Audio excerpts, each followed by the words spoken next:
यहाँ से स्टार्ट करेंगे। PT 365 की हमारी जो पर्यावरण इन्वायरमेंट की मैगजीन थी, इसमें आपकी जो पार्ट 4 था, ठीक है, जो पार्ट 4 मैं आपको यहाँ से करा चुका था, राइट। जो मैं यहाँ से दिखा देता हूँ आपको, पार्ट 2 जलवायु परिवर्तन था, ठीक है, और पार्ट 3 में आपका था यहाँ से जो प्रदूषण था, पोल्यूशन, ये आपका पार्ट 3 पूरा हो गया था, ठीक है। पार्ट 4 भी आपका यहाँ से पूरा हो गया, जो हमारा सस्टेनेबल डेवलपमेंट गोल है, जो सब सस्टेनेबल डेवलपमेंट गोल के बारे में बता रहा है, ये इसमें से दाढ़ी विकास ये आपका पूरा हो गया था, ठीक है।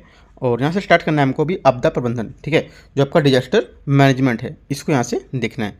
तो यहाँ से देखो टॉपिक हमारे हैं, एक तो 5.1, 5.2, ठीक है, और 5 जितने भी हमारे 5वें टॉपिक हैं वो सबको यहाँ पे मैं कवर करूँगा, ठीक है। उसके बाद 6ठा नंबर टॉपिक और 7वां और 8वां, मतलब 6 के बाद जितने भी टॉपिक रहेंगे वो मैं आपको लास्ट वाली जो पार्ट रहेगा उसमें करा दूंगा, पार्ट नंबर 6 में वो सब, ठीक है, पूरी टोटल फाइनल, ठीक है। तो पार्ट 5 अभी यहाँ से मैं कराता हूँ इसको, ठीक है। तो स्टार्ट करते हैं आपदा प्रबंधन से। यहाँ पे आपदा प्रबंधन है, तो देखो यहाँ पर न्यूज़ में क्यों है, न्यूज़ में क्योंकि यहाँ पर जो लघुद्वीपीय विकासशील देश थे उसको लेकर यहाँ पर $8 मिलियन के रूप में वित्त पोषण की घोषणा यहाँ पर की गई थी, इसको लेकर यहाँ पर न्यूज़ में था। तो हमारे लिए क्या इंपॉर्टेंट है यहाँ से ये देखते हैं। यहाँ पे देखो IRIS जो फंड है हमारा, राइट, ये फंड क्या होता है, तो ये जो हमारा फंड है इंफ्रास्ट्रक्चर हमारा फॉर रेजिलेंस और आइसलैंड जो हमारे स्टेटस है इसके रूप में यहाँ पर ये फंड दे रहा है, ठीक है। तो इसके बारे में देख लेते हैं, इसके सदस्य देश कौन कौन से होते हैं, ठीक है। IRIS के सदस्य कौन कौन होंगे, ऑस्ट्रेलिया, ठीक है, और यूरोपीय संघ, ठीक है, यूरोपियन जो हमारे जो संघ होते हैं यूनियन, और भारत, यूनाइटेड किंगडम, SIDS के देशों के प्रति जो प्रतिनिधित्व हैं वो सब यहाँ पे इसमें शामिल होंगे, ठीक है। इसे जलवायु परिवर्तन पर COP26 के दौरान वैश्विक नेताओं के शिखर सम्मेलन में लॉन्च किया गया था। IRIS जो हमारा कार्यक्रम है, इसने संयुक्त राष्ट्र SIDS जो साझेदारी है उसमें पुरस्कार यहाँ पर जीता था। ये पुरस्कार नए और प्रभावी जो हमारे साझेदारी माध्यम है उसमें SIDS साधारण विकास को यहाँ पर योगदान देने के लिए दिया था, ठीक है। हमारी सिर्फ क्या इंपॉर्टेंट है, दो बातें यहाँ पर इंपॉर्टेंट है, तुम्हारी इसके सदस्य कौन कौन होता है, ठीक है, और ये कौन से COP में दिया गया था, COP26 या COP27, तो ये चीज़ आपको यहाँ पर पता होना चाहिए, बस दो चीज़ आपको याद रखना है। आगे क्या है, आगे देखते हैं। इसका उद्देश्य क्या है, इसका उद्देश्य है कि हमारे जो आपदा से निपटने के लिए जो अवसंरचना है उसको मजबूत करने तो यहाँ पर वैश्विक जो उपाय है उसको सहायता देना, ठीक है। तो हमारा ये किसका था, जो अवसंरचना और लचीला पर हमारा त्वरित कोष था RAF 2022, इसका ये उद्देश्य था, ठीक है। और इसी संयुक्त राष्ट्र जो विकास कार्यक्रम UNDP यूनाइटेड नेशन जो हमारा डेवलपमेंट प्रोग्राम है तथा जो हमारा संयुक्त राष्ट्र आपदा प्रबंधन जो जोखिम न्यूनीकरण कार्यालय है इसके सहयोग से स्थापित यहाँ पर किया गया है। ये विकासशील देशों और SIDS विशेष रूप से यहाँ पर ध्यान केंद्रित करता है इसमें, ठीक है। तो ये कुछ इतना इंपॉर्टेंट नहीं है, जिसमें से 2 लाइन लास्ट की आपको सिर्फ ये पता होना चाहिए इसका कि जो हमारा अवसंरचना लचीलापन जो तुरंत कोष है ये हमारा क्या करता है, ये जो हमारा डिजास्टर मैनेजमेंट हो गया उनकी यहाँ पर निपटने के लिए वैश्विक उपाय सहायता करेगा, ठीक है। आगे देखते हैं, 2 पॉइंट आपका ये और 1 पॉइंट आपका यहाँ से ये देखना है, ठीक है। आगे देखते हैं। और लघुद्वीपीय विकासशील देश SIDS जो हमारे ये क्या हैं, ये उन जो हमारे द्वीपीय देश हैं और क्षेत्रों का समूह है जो संधारणीय विकास संबंधी समान चुनौतियों से झेल रहे हैं, ठीक है, उसको झेल रहे हैं और एक ही जैसे सामाजिक, आर्थिक और पर्यावरणीय खतरों का सामना कर रहे हैं, ठीक है। SIDS में सभी शामिल जो हमारे जो द्वीपीय देश हैं ये नहीं होते हैं, ठीक है। SIDS में जो भी हमारे देश होते हैं शामिल सभी वो द्वीपीय देश नहीं होते हैं। इसमें से क्या होगा, आपके बेलीज, गुयाना, सूरीनाम, इनको भी क्या उनकी समान यहाँ पर विशेषता को चुनौती के कारण से शामिल किया गया था, ठीक है। SIDS के कुछ उदाहरण हो सकते हैं जैसे कि मालदीव, सेशेल्स, मार्शल द्वीप जो हमारे सोलोमन द्वीप है, ठीक है, Suriname, Mauritius, Papua New Guinea और वानुअतु, गुयाना, सिंगापुर, ये सब क्या यहाँ पर SID के भौगोलिक क्षेत्रों को शामिल यहाँ पर किए गए हैं, ठीक है।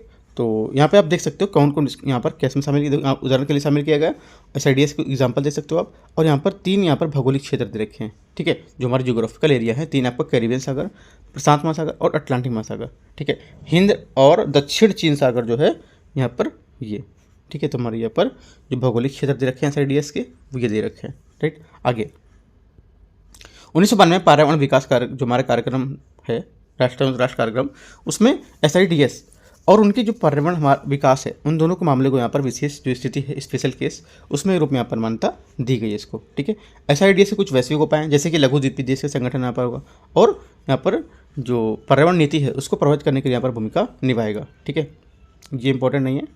देखो हमारा क्या क्वेश्चन कैसे पूछ सकता है, SIDS के बारे में निम्नलिखित तथ्यों पर आपको विचार करना है। पहला स्टेटमेंट है, इसमें 3 भौगोलिक क्षेत्रों को भौगोलिक क्षेत्र देशों को यहाँ पर शामिल किया गया है, ठीक है। एक तो आपका होगा कैस्पियन सी, दूसरा प्रशांत महासागर, तीसरा कैरेबियन सागर। तो क्या होगा, कैस्पियन सी यहाँ पर नहीं है, ठीक है, आपको याद रखना है।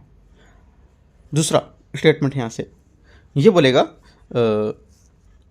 इसमें बोलेगा जो SIDS है इसमें शामिल सभी देश द्वीपीय देश के सदस्य होते हैं, ठीक है। तो क्या गलत हो जाएगा, क्योंकि सभी जो हमारे देश होते हैं वो द्वीपीय देश के सदस्य नहीं होते हैं, ठीक है। ये आपको याद रखना है सेकंड पॉइंट। तीसरा पॉइंट भी यहाँ से पूछ सकता है स्टेटमेंट में आपसे। तीसरा पॉइंट आपको देगा, तीसरा पॉइंट दे देगा कि 1992 में पर्यावरण विकास संयुक्त राष्ट्र सम्मेलन SIDS है, उसके पर्यावरण और विकास दोनों के मामलों में विशेष स्पेशल केस यहाँ पर मान्यता दिया गया, ठीक है। इसमें उनको दोनों चीज़ों में, ठीक है, आपका पर्यावरण विकास में और जो आपका संयुक्त राष्ट्र विकास सम्मेलन उसको में, ठीक है। तुम्हारा ये स्टेटमेंट आपका करेक्ट हो जाएगा, क्योंकि यहाँ पर ये बात ये सही बोला है, ठीक है। तो 3 स्टेटमेंट आपको इस टाइप से यहाँ से याद करना है। आगे देखते हैं। आगे हमारा है लघु द्वीपीय विकासशील देशों के संधारणीय विकास पर वैश्विक सम्मेलन 1994, जो हमारे बारबाडोस का आर्थिक कार्य योजना ये, उसमें UNDP की क्या पहल है, राइट। देखते हैं इसमें क्लाइमेट जो हमारा प्रॉमिस इनिशिएटिव है और प्रोग्रेसिव जो आपका प्लेटफॉर्म इनिशिएटिव है, ठीक है। इसका निर्माण करने के लिए यहाँ पर SIDS जो सशक्त है इसको सशक्त बनाएगा और जो लघु द्वीपीय विकासशील देश है उसके लिए त्वरित कार्रवाई करेगा, ठीक है। जलवायु न्याय पर संयुक्त राष्ट्र संकल्प 2023, समुद्री कानून के लिए अंतर्राष्ट्रीय यहाँ पर जो ट्रिब्यूनल होगा वो, ठीक है। तो हमारे क्या है, ये कुछ इसके UNDP की कुछ पहले हैं, राइट। यहाँ से क्वेश्चन क्या पूछ सकता है इसको देख लेता हूँ मैं। यहाँ पे देखो क्वेश्चन आपसे एक ही क्वेश्चन पूछ सकता है और स्टेटमेंट वाला में सिर्फ एक ही 2 स्टेटमेंट होगा यहाँ पर। देखो जैसे ये बोलेगा आपका लघु द्वीपीय जो विकासशील देश है उसके संधारणीय विकास पर वैश्विक सम्मेलन हुआ था ये, ठीक है। तो इसमें UNDP की पहलें क्या थी, राइट। उसमें UNDP की क्या पहल थी तो ये बताना है।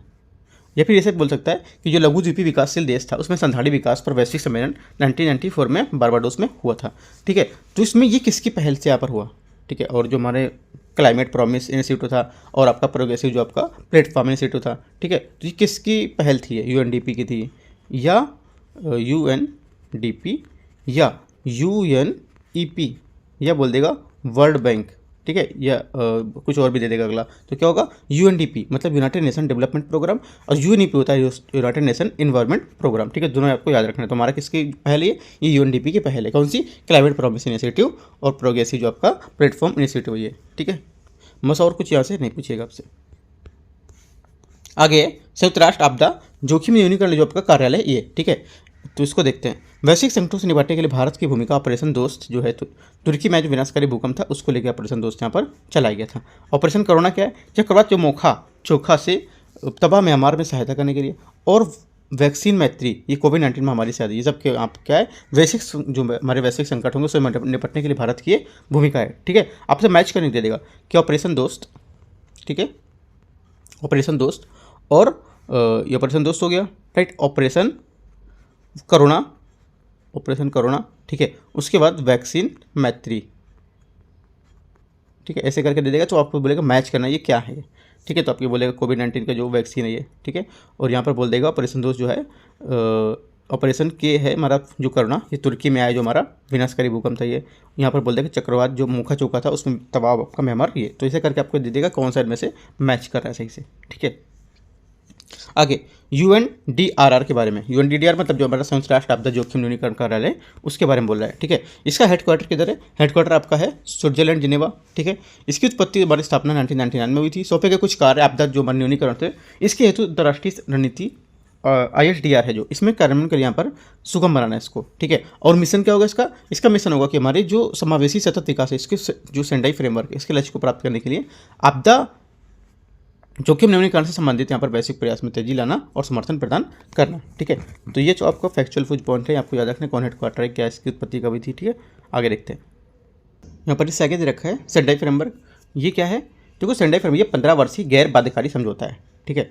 जिसमें 7 लक्ष्य हमारे हैं। ये पिछले जो हमारे रूको फ्रेमवर्क फॉर एक्शन 2015 जो 5 से 15 चला था उसका उन्नत संस्करण है, राइट। 2015 में सेंडाई जो हमारा था जापान में आयोजित आपदा जो हमारा जोखिम न्यूनीकरण है इसको लेकर तीसरे संयुक्त राष्ट्र विश्व सम्मेलन यहाँ पर अपनाया गया था, ठीक है। DRR की परिभाषा क्या बोल सकते हो आप, ये DRR जो है ये आपदाओं के कारण विश्लेषण करने और उन्हें जो कम करने के लिए व्यवस्थित जो प्रयास है उसके माध्यम से आपदा जोखिम को कम करने का अवधारणा का प्रथा है, ठीक है।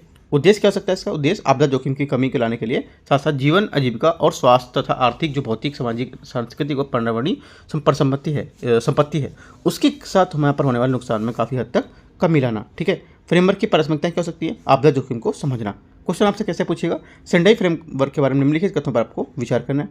ये एक 10 वर्षीय जो समझौता होगा, ठीक है, पहला स्टेटमेंट जो गलत होगा। दूसरा, ये हमारा जो रहेगा ये बाध्यकारी होगा, ठीक है, तो हमारा ये भी गलत होगा क्योंकि बाध्यकारी नहीं होगा, और ये हमारा 15 वर्षीय जो समझौता होगा ये होगा, ठीक है। अगला क्या बोलेगा, जो सेंडाई फ्रेमवर्क है इसमें टोटल, तीसरा स्टेटमेंट बोलेगा इसमें जो सेंडाई फ्रेमवर्क था इसमें 7 लक्ष्य शामिल है, ठीक है, कितने 7 लक्ष्य शामिल हैं, तो हमारा क्या हो जाएगा, ये करेक्ट हो जाएगा, राइट। आगे देखते हैं, आगे हमारे यहाँ पे आपदा जोखिम प्रबंधन के लिए जो हमारा आपदा जोखिम संबंधी गवर्नेंस है उसको क्या मौजूद करना, ठीक है। लचीलेपन के लिए आपदा जोखिम न्यूनीकरण के यहाँ पर निवेश करना, ठीक है। प्रभावी प्रतिक्रिया आपदा संबंधी जो तैयारी है इसको बढ़ाना, और जो वास है उसको पुनर्निर्माण में जो बिल्ड जो बैक बेटर है इसको अपनाना, ठीक है। आगे देखते हैं, सेंडाई फ्रेमवर्क के तहत 2030 तक प्राप्त किए जाने वाले 7 लक्ष्य हैं टोटल, ठीक है। कितने लक्ष्य हैं, 7 टोटल लक्ष्य हैं। देखते हैं इसको 7 को। इनमें काफ़ी हद तक जो कम करना और काफ़ी हद तक बढ़ाना। क्या कम करना है, आपदा संबंधी जो वैश्विक मौतें हैं उसको कम करना, ठीक है। प्रभावित लोगों की संख्या को कम करना, जीडीपी में संदर्भित आर्थिक हानि को कम करना, ठीक है। ये सब तो आपको पता है कि अगर हानि है तो हानि बढ़ाएंगे तो नहीं, ठीक है, हानि को कम करेंगे। प्रभावित लोगों की संख्या इसको क्या है, कमी करना है, ठीक है। और महत्वपूर्ण संरचना की हानि उसको सेवा में आने वाली जो क्या बाधा को वो भी कम करना है, ठीक है। क्या बढ़ाना है, 2020 तक राष्ट्रीय जो स्थानीय जो हमारा DDR था इसमें संबंधी जो हमारी रणनीति थी इसको तैयार करने वाले देशों की संख्या को यहाँ पर काफ़ी हद तक बढ़ाना, विकासशील देशों के लिए अंतर्राष्ट्रीय सहयोग को बढ़ाना, और अग्रिम चेतावनी के लिए यहाँ पर DDR की सूचनाओं को यहाँ पर उपलब्ध कराने को पहुँच बढ़ाना, ठीक है। तो ये आपसे सिर्फ एक पॉइंट पूछ सकता है इसका कि 2020 तक राष्ट्रीय स्तर के जो हमारी हैं इसको देशों की संख्या को बढ़ाना, एक ये पॉइंट, और दूसरा जो विकासशील देश है इसके लिए, ठीक है। ये 2 पॉइंट आपसे यहाँ पर पूछ सकता है। जो हमारे सेंडाई फ्रेमवर्क है इसके तहत 2030 तक 7 गोल्स जो हमारे लक्ष्य हैं उसमें से 2 पॉइंट ये आपसे पूछ सकता है, ठीक है। आगे देखते हैं, ये वाला आपसे नहीं पूछेगा, ये नहीं पूछेगा आपसे। आगे देखते हैं, समुद्री हीट वेव, ये क्या है, जो हमारे मेराइन हीट वेव्स होते हैं इसको बारे में देखते हैं। इसमें हमारा क्या पूछ सकता है पेपर में, सिर्फ उसको डिस्कस करते हैं। यहाँ पे देखो पूरा जो हमारे मरीन हीट वेव इसके बारे में पूरा बताया गया है कि क्या कैसे, तो ये सब देख सकते हो अब यहाँ पे। तो अपने क्वेश्चन में देखते हैं कि क्या क्वेश्चन बनता है यहाँ से, ठीक है। समुद्री हीट वेव के बारे में, समुद्री हीट वेव एक चरम मौसमी परिघटना है, राइट। ये तब घटित होती है जब समुद्र कि किसी विशेष क्षेत्र में बहुत जो समुद्र है उसमें सतह का तापमान कम से कम 5 दिनों तक यहाँ पर औसत तापमान 3 से 4 डिग्री तक यहाँ पर बढ़ जाता है। इसे SST यह परिवर्तन में 90 जो परसेंटाइल के रूप में यहाँ पर इसे व्यक्त करते हैं, ठीक है। इस किसी क्षेत्र में समुद्री हीट वेव की स्थिति हफ्तों या महीनों तक यहाँ पर क्या वर्षों तक भी बनी रह सकती है, राइट। अगला यहाँ पर है, हाल ही रुझान में हिंद महासागर तेजी से बढ़ते तापमान और जो मजबूत एल नीनो है उसके कारण क्या उसी कटबंधी जो हमारे हिंद महासागर है उसमें समुद्री हीट वेव की घटनाओं को 4 गुना तक वृद्धि कर दी है, ठीक है। तो देखते हैं इसको। यहाँ से देखो क्वेश्चन कैसे पूछेगा, आपको क्वेश्चन पूछेगा कि हीट वेव, समुद्री हीट वेव है उसके बारे में निम्नलिखित कथनों पर आपको विचार करना है। पहला स्टेटमेंट, ये किसी समुद्री क्षेत्र में हीट वेव की होने की स्थिति है जो ये 1 हफ्ते से ज़्यादा तक नहीं हो सकती, मतलब जो हीट वेव होगी ये 1 हफ्ते तक रहती है या 1 हफ्ते से अधिक ये नहीं हो सकती है, ठीक है। तो हमारा गलत है क्योंकि अभी यहाँ पर देखा गया कि महीनों वर्षों तक यहाँ पर बनी रह सके, ठीक है। आपसे बोलेगा हफ्तों तक बहुत ज़्यादा अगर होगा तो 1 महीने मतलब मंथ या महीने तक यहाँ पर रहेगी, तो क्या हफ्तों सालों तक यहाँ बनी रह सकती है, तो हमारा गलत हो गया पहला। दूसरा स्टेटमेंट, दूसरा बोलेगा कि इसमें जो हिंद महासागर है इसमें तेज़ी से बढ़ते तापमान और मजबूत एल नीनो के कारण यहाँ पर क्या है उष्णकटिबंधीय हिंद महासागर में समुद्री हीट वेव की घटनाओं को 5 गुना तक यहाँ पर वृद्धि देखी गई है या वृद्धि हुई है, तो क्या ये भी गलत हो जाएगा क्योंकि 4 गुना तक यहाँ पर वृद्धि देखी गई है, ठीक है। आगे देखते हैं, आगे हमारा भारतीय कृषि अनुसंधान परिषद केंद्रीय समुद्री मत्स्य की जो हमारा अनुसंधान संस्थान है ये, ठीक है। इस उत्पत्ति कब हुई थी इसकी 1947 में, ठीक है। कृषि मंत्रालय के तहत यहाँ पर किया गया था, राइट। और मुख्यालय किधर है, जिसका कोच्चि केरला, राइट। और हमारे इसके बारे में देखते हैं, ये विश्व में अग्रणी उष्णकटिबंधीय समुद्री मत्स्य अनुसंधान है, राइट। बस आपको 2-3 बातें आपको याद रखनी है, इसकी उत्पत्ति कब हुई थी, मुख्यालय का है, और इसका जो इसके बारे में इसकी मतलब किस मंत्रालय के तहत यहाँ पर ये स्थापित की गई थी। 3 बातें आपको यहाँ से पढ़ लेना, इंपॉर्टेंट है तीनों, ठीक है। आगे देखते हैं, चक्रवात क्या है, साइक्लोन। देखते हैं इसको। यहाँ पर देखो संयुक्त राष्ट्र की एक जो हमारी विशेष एजेंसी है विश्व मौसम विज्ञान संगठन, इसने चक्रवात के नामकरण की प्रक्रिया को अपनाया, ठीक है। किसी महासागरीय में बेसिन के लिए जिम्मेदार जो हमारी संस्था है उस गठबंधन चक्रवात क्षेत्रीय जो निकाय है उसके द्वारा चक्रवात के नामों की सूची एक तैयार की जाती है, ठीक है। उष्णकटिबंधीय चक्रवात पर WMO ने पैनल 5 के जो हमारे उष्णकटिबंधीय चक्रवात क्षेत्रीय लोग थे उसमें क्या है एक निकाय के रूप में बताया था इसे, ठीक है। ये उत्तरी महासागर, बंगाल की खाड़ी, अरब सागर और जो हमारे उष्णकटिबंधीय चक्रवात उसका नामकरण यहाँ पर करता है, ठीक है। आगे इसके सदस्यों में Bangladesh, Bharat, Maldives, Myanmar, Pakistan, Nepal, Oman, Sri Lanka, Thailand, Iran, Qatar, Saudi Arab, संयुक्त अरब अमीरात, ठीक है, और यमन यहाँ पर शामिल है, ठीक है। सभी सदस्य देशों में 13 नामों की तुलना यहाँ पर 13 नामों की एक सूची दी जाती है जिनका क्रमिक रूप से यहाँ पर उपयोग किया जाता है, ठीक है। उष्णकटिबंधीय चक्रवात के बारे में देखते हैं। ये तीव्र घूर्णन गति वाले होते हैं, ठीक है। दूसरा, ये उष्णकटिबंधीय जो होते हैं हमारे महासागर के ऊपर उत्पन्न होने वाली जो बिना वातागर वाली जो निम्न वायुदाब होती है वो प्रणाली होती है। इन्हें हिंद महासागर के क्षेत्र में साइक्लोन, अटलांटिक में हरिकोन, ठीक है, और पश्चिमी प्रांत में से दक्षिण चीन सागर में टाइफून और पश्चिमी ऑस्ट्रेलिया में से विली विलिज के रूप में यहाँ पे जानते हैं, ठीक है। तो ये बात आपको याद रखनी है। आगे चक्रवात टॉर्नेडो से अलग होते हैं, ठीक है। जो टॉर्नेडो होते हैं चक्रवात से क्या होंगे, अलग होंगे, जिन्हें ट्विस्टर भी कहा जाता है, ठीक है। क्वेश्चन यहाँ से कैसे पूछेगा आपको, देखते हैं। क्वेश्चन पूछेगा आपसे उष्णकटिबंधीय चक्रवात के निम्नलिखित कथनों पर विचार करना है। पहला स्टेटमेंट होगा, ये तीव्र घूर्णन गति वाले तूफान होते हैं, ठीक है। ये उष्णकटिबंधीय महासागर के ऊपर उत्पन्न होने वाली जो हमारी बिना वातागर वाली उच्च वायुदाब प्रणाली होती है, ठीक है। तो क्या होगा, गलत होगा, ये हमारी निम्न वायुदाब वाली प्रणाली होती है। दूसरा स्टेटमेंट होगा, दूसरा स्टेटमेंट आपसे पूछेगा, चक्रवात जो होते हैं वो एक जैसे टॉर्नेडो जैसे ही होते हैं, ठीक है, जिन्हें ट्विस्टर भी कहा जाता है। सेकंड पे हमारा क्या होगा, गलत हो जाएगा, ठीक है। उष्णकटिबंधीय चक्रवात जो हमारा है इसमें जो क्षेत्रीय चक्रवात है, ठीक है, उष्णकटिबंधीय चक्रवात हमारे जो होते हैं ये जो क्षेत्रीय चक्रवात हैं और ये जो हिंद महासागर हैं, ठीक है, हिंद महासागर के बंगाल की खाड़ी और अरब सागर के यहाँ पर चक्रवात के नाम पर नामकरण करते हैं। तो हमारा ये स्टेटमेंट आपका करेक्ट हो जाएगा, तीसरा वाला। चौथा स्टेटमेंट, ये सभी सदस्य देशों के 13 नामों की सूची यहाँ पर प्रदान करते हैं और जिनका क्रम रूप से यहाँ पर उपयोग किया जाता है, ठीक है। तो चौथा भी हमारा क्या हो जाएगा, करेक्ट हो जाएगा, राइट। तो इस टाइप से 4 जो स्टेटमेंट है वो आपसे यहाँ पर पूछ सकता है, ठीक है, आपको याद रखना है। आगे देखते हैं, मापदंड इनका क्या होना चाहिए, आकार और पैमाना, ठीक है, ताप प्रवणता क्या होनी चाहिए, उत्पत्ति का क्षेत्र क्या होना चाहिए और घटित होने की अवधि यहाँ पर क्या होनी चाहिए। तो उष्णकटिबंधीय चक्रवात और टॉर्नेडो में कुछ यहाँ पर अंतर दे रखा है, क्या अंतर होता है, जैसे ये क्या सैकड़ों मील तक प्रभावित हो सकते हैं, ठीक है। ये भी स्टेटमेंट दे सकता था, जो हमारे उष्णकटिबंधीय चक्रवात हैं ये महज कुछ 100 गज व्यास तक ही सीमित हो सकते हैं। तो क्या गलत है, क्योंकि टॉर्नेडो की बता रहा था बात वो, राइट। तो देखो कुछ बात टॉर्नेडो यहाँ पर शामिल कर देगा। अगर इसकी बात पूछ रहा है उष्णकटिबंधीय चक्रवात की तो 2 बात इसकी देगा। अगर 4 स्टेटमेंट है 2 बात इसकी दे रहा है तो 2 बातें इसकी यहाँ पे लगा देगा, राइट। तो ये याद रखना है कि इसकी कौन सी बात है, आप तभी अलग कर पाओगे जब इसको टॉर्नेडो के बारे में आप इसके अंतर बता पाओगे, ठीक है, तभी आप यहाँ से इसको अलग कर सकते हो, राइट। आगे देखते हैं, आगे हमारा इसमें इस सेकंड यहाँ पर बहुत कम मात्रा में क्षोभमंडलीय जो ऊर्ध्वाधर यहाँ पर विरूपण है इसकी आवश्यकता होती है। क्षैतिज पवनों के पर्याप्त जो पर ऊर्ध्वाधर विरूपण है उसकी आवश्यकता पड़ती है, ठीक है। लगभग शून्य क्षैतिज जो ताप प्रवणता है वाले क्षेत्रों के लिए क्षेत्रों में उत्पन्न होता है, ठीक है, विशाल ताप प्रवणता वाले क्षेत्रों में उत्पन्न होता है, राइट। ये क्या विशुद्ध रूप से एक समुद्री परिघटना है, कौन सी, उष्णकटिबंधीय चक्रवात। यह मुख्य रूप से भूमि पर उत्पन्न होता है, ये आपको याद रखना है, राइट। ये कई दिनों तक सक्रिय रहता है और ये क्या है कुछ मिनटों के लिए यहाँ पर सक्रिय रहता है। अगर देखो ये पॉइंट आपको पता हो गया कि ये भूमि पर उत्पन्न होता है तो जो कुछ पॉइंट हैं आप गलत नहीं करोगे अपने मन से, ठीक है। इस वजह से पेपर में ये पॉइंट आपसे नहीं पूछता है, क्योंकि आप यहाँ से जान जाओगे कि ये भूमि पर उत्पन्न होता है। वो ये जानवाना नहीं चाहता एग्जाम में कि आपको ये पता होना चाहिए, ठीक है। तो ये चीज़ आपको अच्छे से याद रखना है।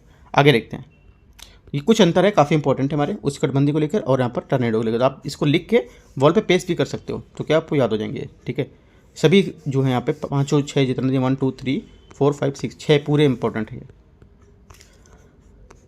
आगे है उष्णकटिबंधीय चक्रवात, उससे जुड़े कुछ तथ्य विशेषताएं हैं। ये चक्रवात अपने केंद्र अर्थात आंख के ऊपर जो चारों ओर निर्मित कपासी जो हमारी वर्षी मेघ है उसके संघनन के जो पर ऊर्जा प्राप्त करते हैं। किसी चक्रवात के केंद्र के शांत क्षेत्र को चक्रवात की आंख कहते हैं। ये बादलों से मुक्त होता है और इसमें पवन का वेग बहुत कम होता है। जब ये चक्रवात भूमि पर पहुंचते हैं, लैंडफॉल होता है, तो उसमें क्या आर्द्रता की जो आपूर्ति है वो बंद हो जाती है और चक्रवात यहाँ पर कमजोर पड़ जाता है, ठीक है। तो पूरी चक्रवात की पूरी कहानी यहाँ पर लिखी हुई है कि क्या यहाँ पर है, कैसे यहाँ पर इसकी विशेषता होगी, कैसे यहाँ पर तथ्य इसके जुड़े होते हैं, ठीक है। आगे देखते हैं, ये दोनों पॉइंट इंपॉर्टेंट है, एक तो आपका ये वाला और एक पहला पॉइंट, दोनों इंपॉर्टेंट है पॉइंट ये। आगे देखते हैं, वैसे चक्रवात जो समांतर 20 डिग्री उत्तर अक्षांश को पार करते हैं वे अक्सर दिशा बदल देते हैं और अधिक विनाशकारी हो जाते हैं, ठीक है। कितना, 20 डिग्री उत्तर अक्षांश में। ये जो पॉइंट है ये आपको याद रखना है, ठीक है।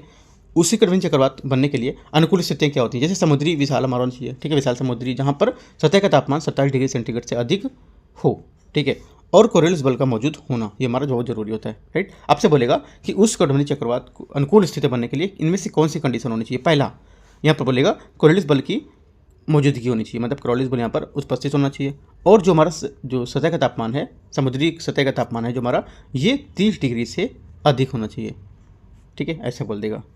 यह बोल देगा अधिक तो नहीं बोलेगा क्योंकि 27 से अधिक आपका 30 हो जाएगा, राइट। तो ये बोल देगा आपका 30 डिग्री से कम होना चाहिए या 25 डिग्री से कम होना चाहिए, तो ये पॉइंट को लेके आपको गलत बताएगा, ठीक है, तो आपको याद रखना है ये। और यहाँ पर क्या होगा, ये कोरियलिस बल की अनुपस्थिति के कारण भूमध्य रेखा में निकट जो उष्णकटिबंधीय चक्रवात है वो नहीं बनते हैं, ठीक है, अगर अनुपस्थिति होगी तो यहाँ पर क्या नहीं बनेंगे। और पवन की ऊर्ध्वाधर गति लगातार छोटे छोटे जो बदलाव है पहले से मौजूद जो हमारे कमजोर निम्नदाब है उसको वाला क्षेत्र यहाँ पर शामिल होगा, ठीक है। तो कुछ 3 पॉइंट आपको यहाँ से पढ़ने हैं, ठीक है। आगे देखते हैं, चक्रवात बनने पर ग्लोबल वार्मिंग का क्या प्रभाव पड़ेगा, राइट। इस पर जो हमारा ग्लोबल वार्मिंग का प्रभाव पड़ेगा, ये उष्णकटिबंधीय चक्रवात को अब पहले से ज़्यादा प्रचंड हो रहे हैं, राइट। दक्षिण पूर्व एशिया में अब चक्रवातों जो हैं चक्रवात तटों के करीब बनने लगे हैं और यहाँ पर तेजी से प्रचंड रूप यहाँ पर धारण कर लेते हैं, ठीक है। इसके अलावा वे भूमि पर भी काफ़ी समय तक क्या है सक्रिय रहते हैं, जिसका मुख्य कारण है कि जो हमारे गर्म समुद्री सतह है इसका तापमान, ठीक है, ये हमारा मुख्य इसकी वजह है। अब क्वेश्चन पूछ सकते हैं आपसे कि जो अभी अब देखा जा रहा है कि जो हमारे चक्रवात हैं, ठीक है, ये पहले से ज़्यादा प्रचंड हो रहे हैं और ये भूमि पर भी अधिक सक्रिय हो रहे हैं, ऐसा क्यों, स्टेटमेंट पूछेगा ऐसा क्यों। तो क्या हो जाएगा, 3-4 स्टेटमेंट आपको दे देगा यहाँ से, राइट, 1 2 3 4। तो उसमें से एक बात आपको बोल देगा कि ये जो हमारे जो गर्म समुद्री सतह है इसके तापमान पर भी निर्भर कर रहा है, ठीक है, तो आपको ये याद रखना है पॉइंट।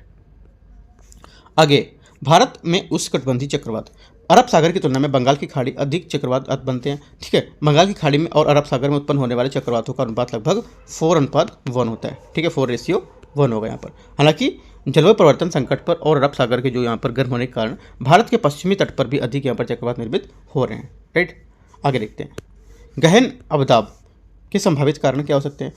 असामान्य जो हमारे मानसूनी हवाएं हैं अरब सागर से आर्द्रता प्राप्त करते हैं, ठीक है, और भूमि में मृदा पर यहाँ पर नमी होना और हिंद महासागर के यहाँ पर गर्म होना, ये हमारे क्या है गहन अवदाब के संभावित कारण है, ठीक है। आगे, चक्रवात प्रवण क्षेत्रों के लिए भारतीय मौसम विज्ञान विभाग जो IMD इसने कैलेंडर को यहाँ पर लेकर यहाँ पर कोडेड मौसम चेतावनी भी दी है, जैसे कि आपका ग्रीन तो क्या बताएगा चक्रवात पूर्व निगरानी पर 72 घंटे पहले जारी करेगा। येलो चक्रवात अलर्ट ये चेतावनी कम से कम 48 घंटे पहले ही जारी करता है। ऑरेंज अलर्ट ये हमारा 24 घंटे पहले, और आपका जो रेड है ये आपका 12 घंटे पहले जारी करता है, ठीक है। तो आपको ये कुछ इसी को लेके एक पॉइंट नीचे रख देगा कि कलर को लेके, पूरा क्वेश्चन तो नहीं पूछेगा लेकिन एक पॉइंट यहाँ पे आपको दे देगा, तो आपको ये पता होना चाहिए। आगे देखते हैं, संबंधित सुर्खियाँ साफिर, सिम्पसन और आपका हरिकेन विंड स्केल, ठीक है। हाल ही में क्या है ये सब यहाँ पर कुछ न्यूज़ में थे, तो आप ये देख सकते हैं, उनकी 5 श्रेणियों में विभाजित करते हैं, ठीक है। कौन कौन सा, एक तो आपका दक्षिण चीन और दक्षिण पूर्व एशिया यहाँ पर टकराया, तो उसको लेकर यहाँ पर उष्णकटिबंधीय तूफान है इसको 5 श्रेणी में विभाजित किया गया था। ये आपसे नहीं पूछेगा इतना, इसको हटा देते हैं, ठीक है। आगे देखते हैं, हिमनदी झील के टूटने से उत्पन्न बाढ़, राइट, तो इसको देखते हैं, यहाँ से है कहाँ से हमारे इंपॉर्टेंट होगा इसको देखते हैं। रिपोर्ट के मुख्य बिंदु पर एक नज़र, ठीक है। भारत की हिमनदी जो झील है इसके क्षेत्रफल में वृद्धि हुई है, 2011 से 24 के बीच में 33.7% की बढ़ोतरी देखी गई है, ठीक है। इसमें क्या होगा, इसमें उच्च जोखिम के श्रेणी वाली जो झील है उसमें भारत में 67 हिमनद झीलों की सतह पर क्षेत्रफल लगभग 40% के यहाँ पर वृद्धि दर्ज की गई है, ठीक है। सर्वाधिक हमारा जो विस्तार वाले क्षेत्र उसमें लद्दाख, हिमाचल प्रदेश, उत्तराखंड, सिक्किम और अरुणाचल प्रदेश शामिल है, ठीक है। आपसे क्वेश्चन पूछेगा कि जो हमारे ये जो रिपोर्ट थी, रिपोर्ट में यहाँ पर भारत की जो हिमनदी झील थी उसमें क्षेत्रफल में लेकर यहाँ पर 35% से अधिक की वृद्धि देखी गई है। पहला स्टेटमेंट जो गलत होगा क्योंकि 33% यहाँ पर वृद्धि देखी गई थी। दूसरा स्टेटमेंट दे देगा आपको, पहला तो गलत हो गया, दूसरा बोलेगा कि हमारे जो यहाँ पर झील हैं भारत में जो उच्च जोखिम श्रेणी वाली झीलें हैं भारत में 67 हिमनदी झीलों के सतही के क्षेत्र पर लगभग 35% से अधिक की वृद्धि यहाँ पर दर्ज की गई है, ठीक है। तो हमारा क्या ये भी आपका जो स्टेटमेंट 35% जो से कम की, ठीक है, 25% से कम की यहाँ पर वृद्धि देखी गई, मतलब 25% से कमी यहाँ पर दर्ज की गई है, वृद्धि नहीं, ठीक है। तो क्या होगा ये भी हमारा गलत होगा क्योंकि 25% कमी नहीं होगा, 40% से अधिक की वृद्धि दर्ज की गई है, ठीक है। अगला बोल देगा यहाँ पर जिसमें सर्वाधिक विस्तार वाले क्षेत्र में हमारा हिमाचल प्रदेश, उत्तराखंड, सिक्किम और उड़ीसा ऐसा करके देगा, ये शामिल है, ठीक है। तो क्या उड़ीसा यहाँ पर नहीं है और आपका हो जाएगा लद्दाख, हिमाचल प्रदेश, उत्तराखंड, सिक्किम, अरुणाचल प्रदेश, ठीक है। तो 3 पॉइंट आपको याद रखने यहाँ से। केंद्रीय जल आयोग CWC मंत्रालय क्या, जल शक्ति मंत्रालय होगा, मुख्यालय नई दिल्ली भारत, ठीक है। और उद्देश्य इसका क्या है, जो देश भर में हमारे जो जन संसाधन है, ठीक है, उसको लेकर यहाँ पर एकीकृत और विकास जो प्रबंधन उसको बढ़ावा देना, ठीक है। बस एक बार इसका स्टैटिक पॉइंट है, ये आपको पता होना चाहिए कहाँ पर इसका हेडक्वार्टर है, कहाँ ये आपको नोट्स नहीं बनाना है, एक बार माइंड में यहाँ बात रखनी है, जल आयोग हमारा कहाँ पर है, इसका हेडक्वार्टर, ठीक है। आगे देखते हैं। देखो ऐसे याद रख सकते हो, कैसे जो हमारा जो दिल्ली है, इसमें क्या है, जो पानी की कमी हमेशा इधर उधर पानी ये हो रहा है, ज़रा तो न्यूज़ में देखते रहोगे कि यहाँ पर पानी गंदा आ रहा है, यहाँ पानी नहीं मिल रहा है, लोग पानी से परेशान, तो बस सीधे से जल का यहाँ पर क्या होगा, जल का आयोग का हेडक्वार्टर किधर हो जाएगा, दिल्ली हो जाएगा। तो आपको इस टाइप से आपको ये याद कर लेना है, ठीक है, आपको ज़्यादा जोर नहीं देना है। आगे देखते हैं, हिमनदी झीलों के बारे में देखते हैं। यहाँ पर क्या है, इसमें तो कुछ नहीं पूछेगा, यहाँ से ये भी इतना कुछ इम्पोर्टेंट हमारा नहीं है टॉपिक है।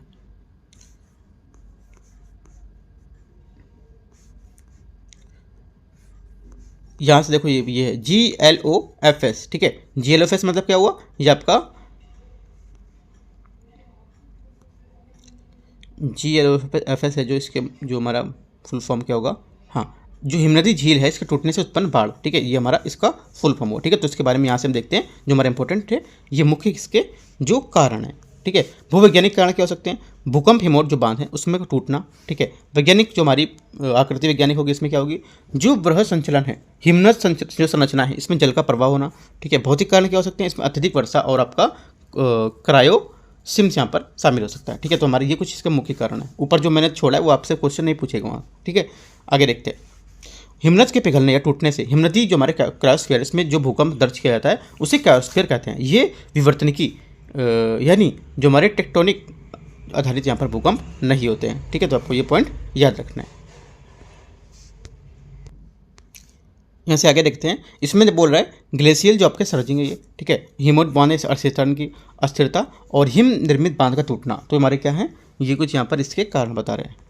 ये तो हमारा ये सभी क्वेश्चन नहीं पूछेगा इससे, ठीक है। आगे देखते हैं, देखो जो हमारे GLOFS इसकी जो हमारी कुछ पहल शुरू की गई है भारत के लिए, ठीक है। भारत में हमारी जो पहलें शुरू की गई हैं, जिसमें से राष्ट्रीय जो हमारी आपदा प्रबंधन प्राधिकरण एक ये, ठीक है। और यहाँ से और भी यहाँ भी कुछ इतना इंपॉर्टेंट नहीं दिख रहा है। रुड़की नेशनल मिशन ऑन जो हमारी हिमालयन स्टडी, इसके तहत हिमालय जो हिमनदी झील है इसके तहत एक यहाँ पर रिपोर्ट तैयार करेगा, ये भी इतना इंपॉर्टेंट नहीं है, इसको उठाते हैं, ठीक है। इतना हमारा टॉपिक जो हमारे लिए जो ऊपर था कुछ वही 2-4 पॉइंट 5 पॉइंट आपको पढ़ने इसके बारे में, बाकी आपसे यहाँ से नहीं पूछेगा कुछ, ठीक है। आगे देखते हैं, कुछ अगर देखो पूछता भी है यहाँ से करंट अफेयर्स का, अगर इंपॉर्टेंट होगा तो आपका मैं फिर से बोलूँ कि अगर इंपॉर्टेंट हमारे यहाँ से छूटता है मान लो, ठीक है, वैसे इंपॉर्टेंट इतना नहीं है ये, राइट। जो इंपॉर्टेंट है वो मैंने आपको बताया, उसकी कटबंदी जो चेक करवाते हैं उसको लेकर अगर इंपॉर्टेंट होता है तो हमारे टेस्ट पेपर में जरूर कवर किया जाएगा, ठीक है। नहीं होता तो टेस्ट पेपर में भी आपको नहीं देखने को मिलेगा ये टॉपिक, राइट। आगे देखते हैं इसको। हाँ, ये हो सकता है कि जो हमारी पहल है, क्या क्या पहल थी, हिमनदी झीलों को लेकर निगरानी और इंटरनेशनल फॉर जो हमारा सेंटर इंटीग्रेटेड जो माउंटेन डेवलपमेंट है, इसको लेकर यहाँ पर पहल शुरू की गई थी, ठीक है। वैश्विक जलवायु अवलोकन की प्रणाली शुरू की गई, इसमें यूनेस्को जलवायु परिवर्तन को लेकर प्रवर्तित कार्यक्रम स्टार्ट किया गया और आपदा जोखिम न्यूनीकरण के लिए सेंडाई फ्रेमवर्क स्टार्ट किया गया, ठीक है। तो यहाँ पर कुछ पहल की गई, ये पहल आपको नहीं पढ़नी है, ठीक है। इतना आपको नहीं याद रखना है कि आप इसकी पहल याद करो, फिर और भी जितने हमारे जो मतलब आयोग आएंगे कुछ है ना, कुछ यहाँ पे योजना आएंगे, उनके पहले सब याद करो क्या क्या है, तो इतना ज़्यादा आपको नहीं पढ़ना है, राइट। अगर होगा तो कवर तो आपका टेस्ट में कवर हो जाएगा, बाकी टेस्ट आप लगाते रहो, ठीक है। उसमें अगर होगा तो वैसे फिलहाल अभी जितने टेस्ट लगा चुके उसमें तो क्वेश्चन मुझे देखने को नहीं मिला है, राइट। इस वजह से मैं भी बोल रहा हूँ कि इंपॉर्टेंट इतना नहीं है एग्जाम के लिए। जो इंपॉर्टेंट था कुछ पॉइंट ऊपर मैंने आपको बताया, ठीक है। कुछ डाउट रहता है तो आप पूछ सकते हो इस सब टॉपिक को लेके भी, राइट। आगे देखते हैं, अगला है हमारा तेल रिसाव। तेल रिसाव के बारे में देखते हैं। परिभाषा क्या, तेल रिसाव प्रदूषण का एक रूप है जो मानव जनित गतिविधि के कारण यहाँ पर पर्यावरणीय विशेष रूप से समुद्री जो क्षेत्र हैं उसके तेल पेट्रोलियम तरल पेट्रोलियम हाइड्रोकार्बन है उसका रिसाव होता है। कारण क्या है, ये रिसाव अक्सर टैंकरों माल लदान नौकाएं हैं वो पाइपलाइन रिफाइनरीज आदि से जुड़ी जो हमारी दुर्घटना उसका कारण होता है। प्रभाव जैसे हमारी जैव विविधता की हानि, खास रंगल नुकसान, तटीय अपरदन यहाँ पर शामिल होता है, ठीक है। तो हमारे तेल रिसाव के बारे में कुछ यहाँ पर बता रहा है, ठीक है। बात ये आगे देखते हैं, तेल जो रिसाव है इससे निपटने की कुछ तकनीकी हैं, ठीक है। जैसे कि क्या तकनीकी हैं हमारे, क्या है बायो जो हमारे रेमेडिएशन है या जैविक हमारी तकनीकी, इसको क्या संदूषकों को हटाने हेतु जीवित सजीवों का उपयोग, जैसे कि हमारे ऑयल जैपर हैं उसके यहाँ पर क्या है जो हाइड्रोकार्बन यौगिक उसके अपघटन करने के लिए बैक्टीरिया का उपयोग किया जाता है, ठीक है। और आइलीबोरस तकनीकी जो हमारी है इसके समान ये उच्च सल्फर वाली सांद्रता को तैली जो गाद है उसको लेकर क्रूड ऑयल से निपटने के यहाँ पर सक्षम बनाएगा, ठीक है। ये हमारे कुछ यहाँ पर इसके तेल रिसाव से निपटने के कुछ पॉइंट है। आगे देखते हैं, ये दोनों पॉइंट आपको याद रखना है, ठीक है। आगे है समुद्री तेल रिसाव को निपटने के लिए कानून और सम्मेलन, क्या कानून बनाया गया और क्या सम्मेलन यहाँ पर होगा, ये हमारे काफ़ी इंपॉर्टेंट है। अंतर्राष्ट्रीय स्तर पर क्या कानून बनाया गया, ये हमारा तो जहाज़ों प्रदूषण की रोकथाम के हेतु अंतर्राष्ट्रीय विषय जो पर था मार्को बनाया गया। तेल प्रदूषण क्षति के लिए पर नागरिक दायित्व जो अंतर्राष्ट्रीय विषय था, ये भी यहाँ पर 1992 में बनाया गया। तेल प्रदूषण के खिलाफ तत्परता जो प्रतिक्रिया और उसके सहयोग को लेकर अंतर्राष्ट्रीय सभी समय यहाँ पर स्टार्ट किया गया था। ठीक है, बंकर तेल जो हमारे प्रदूषण हानि को लेकर सिविल सील जो हमारे दायित्व है उसको अंतर्राष्ट्रीय सभी समय को लेकर 2001-2015 भारत में अभी समय की इसकी पुष्टि की कर दी थी। ठीक है, तो हमारे अंतर्राष्ट्रीय स्तर पर कुछ प्रयास किए गए थे, कब कब तो ये बताए गए हैं। ठीक है, राष्ट्रीय स्तर पर क्या प्रयास किए गए, इसमें से तेल रिसाव जो आपदा आकस्मिक योजना स्टार्ट की गई, मर्चेंट शिपिंग अधिनियम स्टार्ट किया गया और पर्यावरण संरक्षण अधिनियम 1986 यहाँ पर स्टार्ट किया गया था, जो हमारा राष्ट्रीय स्तर पर था तेल रिसाव को निपटने के लिए महत्वपूर्ण कानून। ठीक है, आपसे क्वेश्चन पूछेगा जो समुद्री तेल रिसाव को निपटने के लिए भारत में क्या यहाँ पर जो कानूनी सम्मेलन बनाए गए हैं, इसमें से कौन सा जो कानून हमारा राष्ट्रीय स्तर पर करा गया है, बोलेगा पर्यावरण संरक्षण 1986, पर्यावरण संरक्षण 1986 नहीं देगा, आपको देगा तेल रिसाव आपदा आकस्मिक योजना। ठीक है, मर्चेंट शिपिंग अधिनियम और बोल देगा पर्यावरण संरक्षण 1972। ठीक है, तो आपको याद रखना है कौन सा 1972 होगा और 1980 भी दे सकता है। राइट, तो वो दोनों नहीं होंगे, हमारा कौन सा को 1986 है, याद रखना है। तो ये पॉइंट आपसे आंसर जो राष्ट्रीय स्तर पर पूछ सकता है। आगे भूस्खलन, भूस्खलन क्या है, केंद्रीय कोयला एवं खनन मंत्री जो है उसने राष्ट्रीय भूस्खलन जो पूर्वानुमान इस पर क्या उद्घाटन किया है। ठीक है, तो देखते हैं इसको। यहाँ पर देखो राष्ट्रीय भूस्खलन पूर्वानुमान केंद्र निम्नलिखित उद्देश्य हैं, भारत में भूस्खलन खतरे को कम करना। ठीक है, पहला, और आने वाले समय में भूस्खलन प्रभावित जो सभी राज्य हैं उसके लिए प्रारंभिक चेतावनी को बुलेटिन जारी करना। ठीक है, 2030 तक देश भर में क्षेत्रीय भूस्खलन जो प्रारंभिक चेतावनी है उसको शुरू करना। राइट, शुरू की गई कुछ यहाँ पर पहल भी थी, जैसे कि भू संकेत वेब पोर्टल लॉन्च करना। ठीक है, भूस्खलन मोबाइल ऐप यहाँ पर लॉन्च करना। राइट, और क्या है, भूस्खलन की हालिया घटना जैसे केरल वायनाड जिले में यहाँ पर भूस्खलन आया था उसको लेकर यहाँ पर बताया जा रहा है। ठीक है, और सैल मलबे या मिट्टी खिसक कर ढाल से नीचे गिरना इसको रूप में परिभाषित करना। राइट, तो भूस्खलन का सब एक टाइप दे रहा है, प्रकार दे रहा है कैसे यहाँ पर उसका ये पूर्वानुमान आप यहाँ पर लगा सकते हो। कुछ पहल भी की गई हैं इसकी। ठीक है, ये सब हमारी इसकी पहले हैं। भारत में भूस्खलन का खतरा देश के लगभग 4.2 लाख वर्ग किलोमीटर यानी कुल भू क्षेत्र का लगभग 12.6% हिस्सा भूस्खलन प्रभावित क्षेत्र, जिसमें से क्या है बर्फ से ढके क्षेत्र शामिल नहीं होते हैं। ठीक है, इंपॉर्टेंट पॉइंट है, याद रखना है। भूस्खलन के लिए उत्तरदायी कारक क्या हो सकते हैं, इसके उत्तरदायी कारक हो सकता है प्राकृतिक भारी वर्षा, बाढ़ या खुदाई के कारण जो ढलान है उसमें कटाव। राइट, भूकंप, बर्फ का पिघलना। राइट, भूकंप और बर्फ का पिघलना। ठीक है, मानव जनित जो हमारे मवेशी हैं उसको द्वारा अत्यधिक चराई, ये हमारे मानव जनित लेके यहाँ पर भूस्खलन के कारण हो सकते हैं। वनस्पति के नुकसान के कारण मृदा अपरदन, भूभाग को यहाँ पर काटना। आपसे क्वेश्चन पूछेगा निम्नलिखित तथ्यों पर विचार करना है जो हमारा भूस्खलन है उसको लेकर। ठीक है, पहला स्टेटमेंट यहाँ पर भूस्खलन जो होगा हमारा ये हमारी जो भारत में भूस्खलन है इसका 4.2 लाख वर्ग किलोमीटर के हिसाब से टोटल भारत का जो हिस्सा है 10% से भी कम है। ठीक है, तो होगा हमारा गलत हो जाएगा, 10% या अधिक है क्योंकि 12% है। दूसरा स्टेटमेंट जो हमारा प्राकृतिक भूस्खलन होगा ये भारी वर्षा, खुदाई के कारण यहाँ पर कटाव, भूकंप इसी कारण यहाँ पर हो सकता है। ठीक है, जबकि बर्फ का पिघलना इसमें प्राकृतिक भूकंप में नहीं शामिल है, तो क्या गलत हो जाएगा क्योंकि बर्फ का पिघलना भी हमारी प्राकृतिक भूकंप में शामिल होगा। ठीक है, तीसरा स्टेटमेंट दे देगा मानव जनित हमारा जो भूकंप भूस्खलन होंगे उसको लेकर यहाँ पर जैसे कि मवेशी की चराई, राइट, अत्यधिक चराई और यहाँ पर मृदा अपरदन। ठीक है, भूभाग को काटना और अत्यधिक यहाँ पर जो विकास है करना, तो हमारा ये करेक्ट हो जाएगा। ठीक है, तो इस टाइप से आपको यहाँ से कवर करना है इसको। आगे देखते हैं, भूस्खलन बचाव के लिए कुछ शुरू की पहल है। ठीक है, राष्ट्रीय जो यहाँ पर दे रखे हैं नीतियाँ वो सब यहाँ पे आपको याद रखनी कौन कौन सी नीतियाँ। वैसे पेपर में पूछेगा ये चीज़ आपसे नहीं पूछेगा कि जो भूस्खलन बचाव के लिए शुरू की पहले ये आपसे नहीं पूछेगा। ठीक है, ऊपर जो मैंने आपको बताया वहाँ से क्वेश्चन पूछ सकता है। अगर यहाँ पे कोई नई हुई थी, कोई नई पहल यहाँ पर उठाई जाती तो ये क्वेश्चन यहाँ पे बन सकता था, लेकिन 19-20 का है पहल तो इस वजह से क्वेश्चन यहाँ से नहीं पूछेगा। आगे देखते हैं, मौसम पूर्वानुमान, स्थानीय मौसम पूर्वानुमान के बारे में यहाँ पे देखते हैं क्या यहाँ पे क्वेश्चन हमारा बनेगा। ग्राम पंचायत स्तर पर मौसम पूर्वानुमान पहल के बारे में। ठीक है, जो हमारे कार्यान्वयन है उसके लिए जिम्मेदार विभाग जो मंत्रालय होता है ये केंद्रीय पंचायती राज मंत्रालय। ठीक है, IMD और पृथ्वी जो हमारा विज्ञान मंत्रालय उसके संयुक्त यहाँ पर पहल है। ठीक है, आगे 2.5 लाख ग्राम पंचायत हेतु मौसम पूर्वानुमान, ये पंचायत अब वर्तमान तापमान, पवनों की गति, बादल के छाए रहने की जो वर्षा की अपेक्षा है इस सब के बारे में यहाँ पर डेटा रख सकती है। ठीक है, डिजिटल हमारे प्लेटफॉर्म में ग्राम स्वराज और आपका जो हमारे ग्राम मानचित्र मेरी पंचायत है इसमें जैसे जो हमारे डिजिटल प्लेटफॉर्म है। ठीक है, इसके 5 दिनों के लिए यहाँ पर तथा प्रति घंटे मौसम पूर्वानुमान यहाँ पर बताया जाएगा। ठीक है, ये तो आपसे कुछ इतना नहीं पूछेगा। यहाँ आगे देखते हैं। आगे यहाँ से दे रखा है SMS अलर्ट, चक्रवात, भारी वर्षा जैसी जो हमारी मौसमी आपदा है इसके बारे में पंचायत प्रतिनिधियों को SMS अलर्ट भेजे जाएंगे। ठीक है, अन्य पहले जो हमारी है इसमें वेदर इन्फॉर्मेशन जैसे हमारे जो डेटा है सिस्टम वो कृषि परामर्श जो सेवाएं हैं वो और ग्रामीण जो कृषि मौसम सेवा है इसको प्रदान यहाँ पर की जा रही है इसमें। ठीक है, जो पहल के अंतर्गत इसमें। आगे भारत की स्थानीय मौसम पूर्वानुमान क्षमताएं, तो यहाँ से ये इसको नहीं पूछेगा इतना। आगे देखते हैं जो हमारे यहाँ सुर्खियों में कुछ है इसको देखते हैं। कम्युनिटी यहाँ पर जो सोर्स इम्पैक्ट जो बेस्ड फ्लड हमारी जो फोरकास्ट है इसको लेकर यहाँ पर क्या है, हाल ही में जो केरल है ये क्या बाढ़ से जो यहाँ पर प्रभावित था। ठीक है, इसे पेरियार और जाबारा जो चालाकुडी नदी में जो हमारे घाटी में बाढ़ की जो पूर्वानुमान को लेकर हाइपर लोकल जो यहाँ पर डेटा था एकत्र करने वाली एक नई प्रणाली जो थी उसका शुभारंभ किया गया था। ठीक है, कॉसिट जो फ्लोस इसके बारे में देखते हैं। राइट, जो इस कॉसिट फ्लोस है इसके बारे में यहाँ पर दे रखा है। ये परियोजना कोच्चि स्थित इक्विनोक्स, ठीक है, इक्विनोक्ट द्वारा संचालित है। इक्विनोक्ट एक हमारी जो कम्युनिटी सोर्स जो मॉडलिंग जो सोल्यूशन प्रोवाइडर होगी।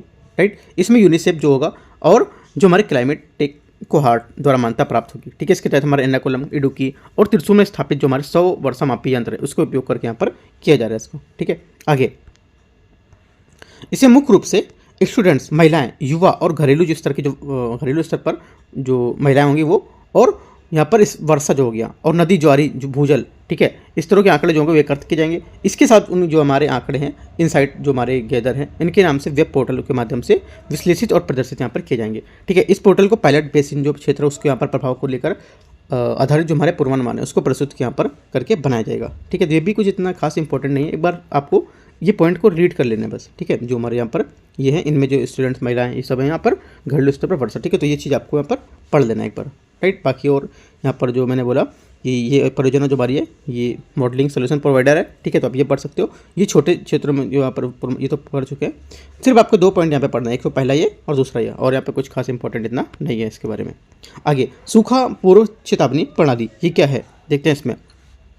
यहाँ पर देखो अग्रिम सूखा चेतावनी जो हमारी इसके आंकड़ों के अनुसार में सितंबर 2023 में भारत में 30% भूमि क्षेत्र में अलग अलग यहाँ पर सूखा स्तर यहाँ पर देखा गया था। इसमें क्या था, इसमें संबंधित यहाँ पर कुछ प्रमुख नज़र थे, बिंदु पर देख सकते हैं। इसमें यहाँ पर देखो DEWS जो हमारा है इसके अनुसार यहाँ पर क्या है, कुछ यहाँ पर सूखे संबंधी रिपोर्ट जो है डेटा यहाँ पर तैयार किया गया था, जिसमें क्या अगस्त 2023 का यहाँ पर महीना जो था सबसे शुष्क माना गया था। राइट, मानकीकृत मृदा नमी सूचकांक यहाँ पर था, उसके अनुसार छत्तीसगढ़, बिहार, महाराष्ट्र और कर्नाटक जैसे जो राज्य है उसके कई जिले यहाँ पर अत्यधिक जल संकट का सामना यहाँ पर कर रहे थे। ठीक है, मानकीकृत हमारा जो वर्षा है सूचकांक इसमें भी देश के विभिन्न जो क्षेत्र है उसमें वर्षा के लेकर यहाँ पर उल्लेखनीय कमी को दर्शाया गया है। ठीक है, एग्जाम में क्या पूछेगा यहाँ से, एग्जाम में आपसे यहाँ से कुछ नहीं पूछेगा, बस एक पॉइंट हमारा इंपॉर्टेंट है। जो अग्रिम सूखा चेतावनी जो आंकड़े हैं इसके अनुसार सितंबर 2023 में भारत की 30% सूखे क्षेत्र के यहाँ पर अलग अलग यहाँ पर सूखे स्तर से देखा गया। थोड़ा सा ये आपका डेटा इंपॉर्टेंट है एक लाइन का। आगे और एक ये जो बोला था 1991 के बाद से जो ये रिकॉर्ड किया गया था, ये अगस्त से महीना था। ये 2 पॉइंट आपको यहाँ से देखना है। DEWS है, इसके घटक क्या हो सकते हैं। DEWS मतलब सूखा पूर्व चेतावनी जो हमारी है ये क्या घटक इसके हो सकते हैं। अवलोकन, निगरानी, अवलोकन एवं निगरानी होना, भविष्यवाणी एवं पूर्वानुमान होना, ठीक है, योजना की तैयारियां करना और संचार एवं हमारे जो आउटरीच है यहाँ पर देख रेख करना है इसका। ठीक है, तो हमारे इसके कंपोनेंट्स होंगे कुछ। अग्रिम सूखा चेतावनी प्रणाली के बारे में यहाँ पर है, ये क्षेत्रीय और जो हमारे राष्ट्रीय भागीदार का एक नेटवर्क होगा। ये प्रासंगिक जानकारी साझा करता है और कार्रवाई का समन्वय करता है कि ताकि यहाँ पर स्थानीय पैमाने पर सटीक सामयिक जो हमारी जो एकीकृत जानकारी वो क्या है प्रदान की जा सके। ये जलवायु और जल आपूर्ति प्रवृत्ति उसकी पहचान करेगा, साथ ही क्या सूखे के उद्भव और घटित होने की यहाँ पर संभावना और संभावित गंभीरता तथा उनकी जो प्रभाव उसको भी यहाँ पर पता लगाएगा। ठीक है, ये मानकीकृत मृदा नमी सूचकांक और मानकीकृत जो वर्षा सूचकांक है इसके आधार पर सूखे की स्थिति का आकलन करेगा। ठीक है, मृदा की नमी आधारित सूखे जो हमारे हैं इसको इंगित किया जाता है, जिससे क्या है पौधों के लिए उपलब्ध यहाँ पर जल की मात्रा को दर्शाएगा। और SPI मौसम संबंधी सूखा यह क्या करेगा, ये हमारा जो होगा एक उपकरण होगा जो वर्षा के आंकड़ों को यहाँ पर आधारित किया जाएगा कि वर्षा कितना है, क्या हो रहा है, तो उसके आंकड़े बताएगा और ये बताएगा आपको क्या जो जल में जो हमारा पौधे हैं उनमें कितना जल होना चाहिए। तो ये सब आपको सूचकांक बताएंगे इसके। ठीक है, एक बार आपको एक बात याद पढ़ोगे ना तो आपको काफ़ी चीज़ें यहाँ से पढ़ने से ही समझ आ जाएंगी क्या करना है आपको। ठीक है, नोट्स इसका आपको नहीं बनाना है, बस एक बार जो टॉपिक पूरा अच्छे से पढ़ के जाना है टॉपिक है। ठीक, आगे देखते हैं। जो कुछ टॉपिक मैं बता रहा हूँ सिर्फ पढ़ना है, तो वहाँ पर आप इस टॉपिक में लिख सकते हो ऊपर करके, इसको ऐसे करके लिख लो, बना लो और यहाँ पे छोटा शॉर्ट में रख लो रीडिंग। ठीक है, ओनली रीडिंग, आपको सिर्फ रीडिंग करना है ये। ठीक है। कुछ आपको ऐसे भी टॉपिक बना लो अपने उसमें सिलेबस जो भी आप नोट्स बना रहे हो कि रीडिंग वाले कौन से टॉपिक हमारे जो रीडिंग करने हैं, ठीक है। और कुछ हमारे जो पढ़ने वाले हैं कौन कौन से पढ़ के जाने, वो ऐसे करके टॉपिक आप बना सकते हो, ठीक है।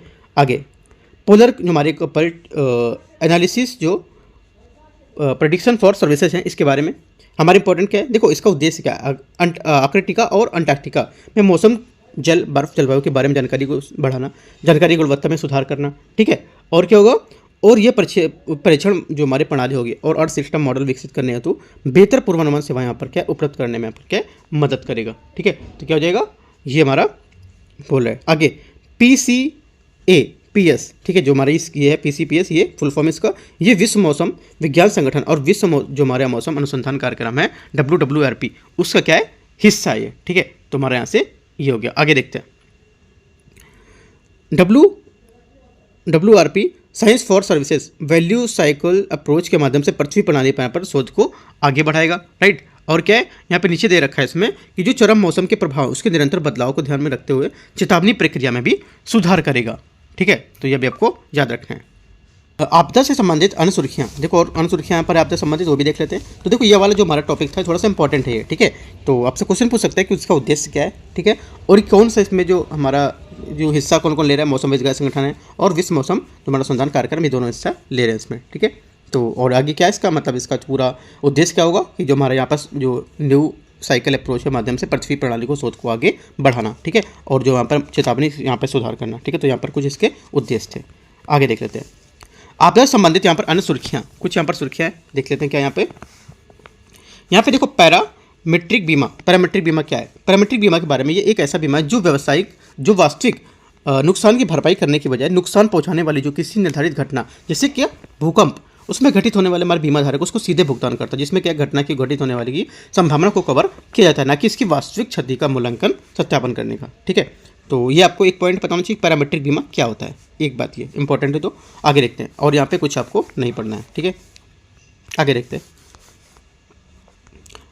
हाँ एक यहाँ पे ये देख सकते हो, इसके तहत कवर की गई घटनाएं, क्या क्या कवर इसमें घटनाएं कवर की गई, जो हमारे ये बोला था पहला वाला स्टेटमेंट जो था क्या था, पैरामेट्रिक बीमा, ठीक है। पैरामेट्रिक बीमा के बारे में आपको बात पूछेगा कि पैरामेट्रिक बीमा के बारे में निम्नलिखित तथ्यों पर विचार करना है। पैरामेट्रिक बीमा के बारे में बोलेगा ये क्या होता है, मतलब पूरी स्टेटमेंट पूरा दे देगा ऐसा करके, पहला वाला जो यहाँ पर बात बोला है ये, ठीक है, पहले स्टेटमेंट में दे देगा तो करेक्ट होगा। दूसरा बोलेगा इसके तहत जो हमारी कवर की गई घटनाएं हैं, इसमें से उष्णकटिबंधीय चक्रवात, बाढ़ जैसी जो आपदाएं हैं वो शामिल हो सकती हैं, जबकि भूकंप इसमें शामिल नहीं किया गया है, तो गलत हो जाएगा। या फिर इनमें से बोल देगा कोई इसमें घटनाएं वो शामिल नहीं किया गया, ऐसे करके बता सकते हैं आपको, राइट। तो भी आपको ये याद रखना है, ठीक है। आगे देखते हैं,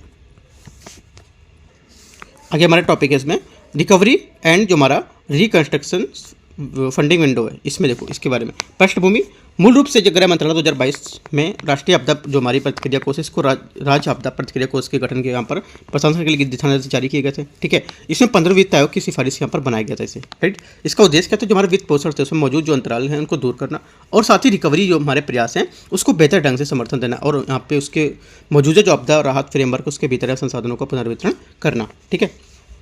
इसमें जो हमारा जो कार्यान्वयन करेंगे इसकी एजेंसी कौन होगी, इसकी कार्य के लिए हमारी एजेंसी होगी आपकी राष्ट्रीय जो हमारी राज्य आपदा प्रबंधन प्राधिकरण SDMA, ठीक है, स्टेट डिजास्टर मैनेजमेंट आपका जो अथॉरिटी होगी वो यहाँ पर इसकी एजेंसी होगी, ठीक है। कवर की गई आपदाएं क्या होंगी इसमें, चक्रवात, सूखा, भूकंप, आगजनी, बाढ़, सुनामी, ओलावृष्टि, भूस्खलन, ये सब यहाँ पर इसकी जो चीज़ें हैं वो कवर की जाएंगी। आपसे बोलेगा जो हमारा क्वेश्चन पूछेगा यहाँ से कि रिकवरी एंड जो हमारा रिकंस्ट्रक्शन फंडिंग विंडो है, इसको लेके आपको विचार करना है कि इसमें कौन कौन सी जो आपदाएं हैं शामिल की गई है। एक तो आपको ये देख लेना है, ठीक है, पहला स्टेटमेंट। दूसरा स्टेटमेंट बोलेगा ये जो है हमारा ये वित्त मंत्रालय या फिर बोल देगा आपका जो डिजास्टर मैनेजमेंट है उसके अंतर्गत यहाँ पर ये काम करेगा। तो क्या ये मूल रूप से हमारे गृह मंत्रालय द्वारा यहाँ पर राष्ट्रीय आपदा कोष को लेकर ये एक प्रशासन को दिशा निर्देश जारी करेगा, ठीक है, ना कि आपका डिजास्टर मैनेजमेंट। तो आपका ये गलत हो जाएगा। तो ये चीज़ आपको जो मिनिस्ट्री है, मिनिस्ट्री आपको बहुत अच्छे से याद रखना है, कौन कौन इसमें शामिल हो रहा है और कौन इसमें भाग ले रहा है, ठीक है। आगे देखते हैं फ्लड वॉच यहाँ पर इंडिया, ये क्या है, केंद्रीय जल शक्ति मंत्रालय ने flood watch India mobile application का संस्करण लॉन्च किया है। नए एप्लीकेशन में 150 बड़े जलाशय यहाँ पर साथ में यहाँ पर 592 बाढ़ निगरानी स्टेशन की निगरानी भी यहाँ पर शामिल की गई है, ठीक है। पहले एप्लीकेशन में 200 बाढ़ निगरानी स्टेशन को यहाँ पर जानकारी उपलब्ध होगी, ठीक है। फ्लड वॉच इंडिया एप्लीकेशन के बारे में, इसे केंद्रीय जल आयोग ने तैयार किया, इंपॉर्टेंट पॉइंट है पहला। दूसरा उद्देश्य क्या है, देश में बाढ़ की स्थिति संबंधित जानकारी 7 दिनों तक के जो हमारे बाढ़ पूर्वानुमान उसको रियल टाइम आधार पर यहाँ पर जनता तक पहुँचाना और मोबाइल फ़ोन यहाँ पर उपयोग करना। ठीक है, सेकंड पॉइंट भी हमारा काफ़ी इंपॉर्टेंट है ये उद्देश्य भी इसका। ये एप्लीकेशन सेटेलाइट जो डेटा है विश्लेषण, मैथमेटिकल जो हमारे मॉडलिंग और रियल टाइम यहाँ पर आधार पर निगरानी जैसे जो अत्याधुनिक यहाँ पर तकनीक होगी उसका उपयोग करेगा। ठीक है, तीनों पॉइंट हमारे इसके काफ़ी इंपॉर्टेंट है ये। आगे देखते हैं अर्ली वार्निंग फॉर ऑल। ठीक है, अर्ली वार्निंग फॉर ऑल यहाँ पर क्या है, देखो यहाँ पर इसका लक्ष्य हमारा 2027 के अंत तक EWS है जो हमारा ये अर्ली वार्निंग जो हमारा है फॉर ऑल। ठीक है, इसके लिए मदद करना और सभी देशों की खतरनाक जो मौसमी घटनाएं, जलीय जो विपदाएं हैं, ठीक है, अथवा यहाँ पर जो हमारे जलवायु परिवर्तन से उत्पन्न होने वाली आपदा है उससे क्या रक्षा करना। ठीक है, इसका नेतृत्व मौसम विज्ञान जो हमारा संगठन है WM उसके द्वारा यहाँ पर और आपदा जोखिम न्यूनीकरण के लिए जो संयुक्त राष्ट्र जो कार्यालय इसके द्वारा यहाँ पर किया जा रहा है। ठीक है, किसके द्वारा, UNDDR, DRR और WMO द्वारा यहाँ पर इसका नेतृत्व किया जा रहा है। और उससे पूछेगा इसका नेतृत्व सिर्फ WMO द्वारा किया जा रहा है तो क्या हो जाएगा, हमारा गलत हो जाएगा। दूसरा, इसका लक्ष्य हमारा है 2025 तक बोलेगा आपसे, तो क्या गलत है, 2027 तक है। ठीक है, इस पहल को EWS के 4 जो हमारे स्तंभ है उसको मजबूत करने के लिए 2023 से 27 के बीच $3.1 बिलियन अमेरिकी डॉलर का निवेश यहाँ पर किया गया। आपसे बोलेगा इस पहल के तहत यहाँ पर जो मजबूत करने के लिए 2030 तक, 2025 से 2030 तक ऐसा कुछ यहाँ पर टाइम दे देगा, तो भी आपका गलत हो जाएगा। ठीक है, देखो EWS का मतलब आपको पता होना चाहिए। EWS का मतलब क्या है यहाँ पर, EWS वो नहीं कि आपको जो सर्टिफिकेट बनवाते हो EWS वो है, राइट। आपको अच्छे से याद रखना EWS हमारा अर्ली वार्निंग जो यहाँ पर फॉर ऑल है उसके लिए यहाँ पर बताया गया है। ठीक है, यहाँ पे 4 स्तंभ कौन कौन से हैं, जैसे 4 स्तंभ बताए कितने टाइम तक आपको 4 स्तंभ पूरे करने हैं, तो कौन कौन से, आपदा जोखिम के बारे में ज्ञान प्रसार करना, आपदाओं का पता लगाना, पर्यवेक्षण करना, निगरानी करना, आपदाओं की चेतावनी प्रसार प्रचार करना। ठीक है, आपदाओं से निपटने की तैयारी और प्रतिक्रिया की क्षमताएं। ठीक है, तो ये हमारे कुछ इसके 4 स्तंभ हैं और कब तक पूरे करने ये भी आपको याद रखना है, किसके द्वारा पूरे करने ये याद रखना है और कौन यहाँ पर चला रहा है इसको और कब इसका लक्ष्य होगा। फाइनली अगला है AIKYA अभ्यास यहाँ पर है। ठीक है, इस चेन्नई तमिलनाडु में क्या है हमारा, इसकी मेजबानी की गई थी। इन अभ्यास का प्राथमिक उद्देश्य आपदा तैयारियों में सुधार करना और प्रमुख हितधारकों के बीच मजबूत सहयोग के यहाँ पर बढ़ावा देना। ठीक है, आगे हमारा यहाँ पर है कुछ सुर्खियों में संगठन दे रखे हैं। ठीक है, संगठन को देखते हैं, यहाँ पर दे रखा है CDRI। ठीक है, CDRI आपका सुर्खियों में संगठन जो हमारा, इसमें आपदा रोधी जो अवसंरचना गठबंधन, इसकी हेडक्वार्टर किधर है, इसका हेडक्वार्टर इसका है नई दिल्ली में। ठीक है, और हाल ही में आपदा रोधी जो अवसंरचना गठबंधन इसने अपनी 5वीं वर्षगांठ मनाई है। उत्पत्ति इसमें 2019 में भारत के हुई थी। ठीक है, भारत ने संयुक्त राष्ट्र जो जलवायु कार्रवाई शिखर सम्मेलन उसमें यहाँ पर इसका शुभारंभ किया गया था। ठीक है, सदस्य इसके 40 यहाँ पर देश और 7 संगठन इसके सदस्य शामिल हैं। और क्या है ये राष्ट्रों का संयुक्त राष्ट्र एजेंसी के बहुपक्षीय विकास बैंक के रूप में निजी क्षेत्र की एक वैश्विक साझेदारी है। ठीक है, उद्देश्य क्या होगा इसका उद्देश्य है जलवायु से संबंधी जो हमारी जोखिम है उसको सहन करने की मजबूत संरचना के विकास को बढ़ावा देकर यहाँ पर संसाधन विकास को सुनिश्चित करना। महत्व क्या होगा, वित्त पोषण और समन्वय के लिए एक वैश्विक तंत्र प्रदान करना और तकनीकी सहायता को क्षमता का निर्माण करना। ठीक है, इसको द्वारा कुछ पहले भी शुरू की गई थी, जैसे जो हमारे इंफ्रास्ट्रक्चर था उसको लेकर यहाँ पर फॉर रेजिलियंट आइलैंड और आपके स्टेटस, ही जो IRIS मैंने ऊपर बताया था इसके बारे में, ये यहाँ पर क्या है इसकी पहल है। और DRI कनेक्ट प्लेटफॉर्म यहाँ पर जारी किया जाएगा। आपदा जो राष्ट्रीय आपदा रोधी और संरचना सम्मेलन है CICDRI ये भी आपको लॉन्च किया जाएगा। ठीक है, और कुछ एक रिपोर्ट जारी करता है जैसे कि ग्लोबल इंफ्रास्ट्रक्चर रेजिलियंट रिपोर्ट। ठीक है, या क्या है कौन जारी करता है, ये आपका जो CDRI है ये जारी करता है। ठीक है, आगे देखते हैं।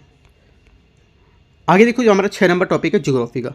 ठीक है, तो मैं पार्ट नंबर 6 जो स्टार्ट करूँगा, टॉपिक हमारा पार्ट 6 जो यहाँ पर लेक्चर करेगा, पार्ट 6 में आपका स्टार्ट करेंगे। एक तो ज्योग्राफी का 6, एक आपका और रहेगा 7वां, एक 8वां रहेगा, करीब 9। तो जितने भी लास्ट के टॉपिक है वो सब मैं आपको पार्ट 6 में कवर कर दूंगा। ठीक है, पार्ट 6 में जितने भी टॉपिक हमारा ज्योग्राफी का प्लस कुछ लास्ट टॉपिक और है वो मैं आपको यहाँ पर कवर कर दूंगा। ठीक है, देखो पार्ट 6 जो है ये वाला ये काफ़ी इंपॉर्टेंट होने वाला है। ठीक है, क्योंकि यहाँ पर ज्योग्राफी के काफ़ी टॉपिक दिए हैं, आपको मैं स्टैटिक यहाँ पे बताऊँगा क्या क्या स्टैटिक करके आपको यहाँ से टॉपिक पढ़ने हैं। ठीक है, तो देखते रहिए, कोई डाउट रहता है आप नीचे कमेंट में पूछ सकते हो। और इससे पहले मैं आपको आज सुबह अपलोड कर दिया है जो डेली का टारगेट है, आपको क्या क्या रोज़ पढ़ना है वो मैं आपको यहाँ से अपलोड कर दिया हूँ, वो भी जाके आप नीचे तो उसको देख सकते हो और डेली उसको टारगेट जो अपना है एग्जाम को लेकर फॉलो कर सकते हो। ठीक है, उसमें कुछ आपको पूछना है, कुछ डाउट रहता है तो आप वो भी सब पूछ सकते हो। टेलीग्राम पे नीचे मैं लिंक दे दूँगा या तो फिर आप यहाँ पे कमेंट्स में पूछ सकते हो। ठीक है, all the best, thank you.